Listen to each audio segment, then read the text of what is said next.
লাগবে বুঝলা কেরা ওই উপরে ইয়ে আছে এখানে আট করম আছে আট দুই আট ওইগুলোই আছে ভিতরে না আট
আমরা তো এখানে এসে দেখছি প্রচন্ড ধোঁয়া বেরিয়েছে, বড় ধরনের আগুন বেরিয়েছে না, প্রচন্ড ধোঁয়া, ভিতরে ভিতরে আগুন জ্বলছে।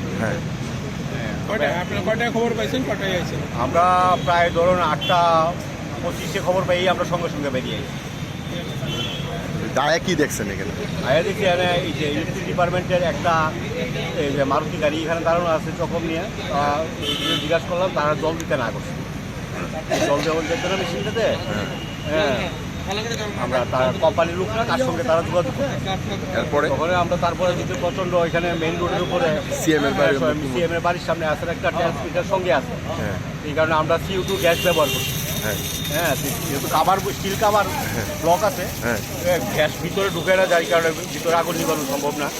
হ্যাঁ, যেহেতু গ্যাসটা বাইরেই থাকতেছে, তখন তারা কিছুক্ষণ আগে তারা কোম্পানির লোকজন এটা কাভার জল খুলছে, তখন আমরা এখানে জল এসে ভিতরে রাবারটাই নিয়ে। এখন কি কন্ডিশন আছে? এখন মোটামুটি ওই যে আগুন আইছে এবছরে। কতক্ষণে দৌড়চ্ছে, কতক্ষণ লাগছে আগুনটা নিয়ন্ত্রণে? প্রায় 45 মিনিট। এটা মানে এত দেরি কিনলে করলো? বক্সটা বন্ধ আছিল, লক করা আছিল, বক্সটা খোলা গেছে না, কোম্পানির লোক খোলার পরে আমরা ভিতরে জল দিই। না করতে কেটে আপনার জল দেওয়ার ডিপার্টমেন্টের স্টাফই না করে, এখানে জল দিয়ে না মেশিনের ভিতরে তারা পুরো টেকনিক্যালি ব্যাপার আছে। হ্যাঁ, তখন আমরা জল ইউজ করছি না, CO2 গ্যাস ব্যবহার করছি। গ্যাসে কাবার দিচ্ছে, গ্যাসে কাবার দিচ্ছে, গ্যাসের ভিতরে ঢুকে না, ভিতরে ঢুকতে না। ঠিক আছে।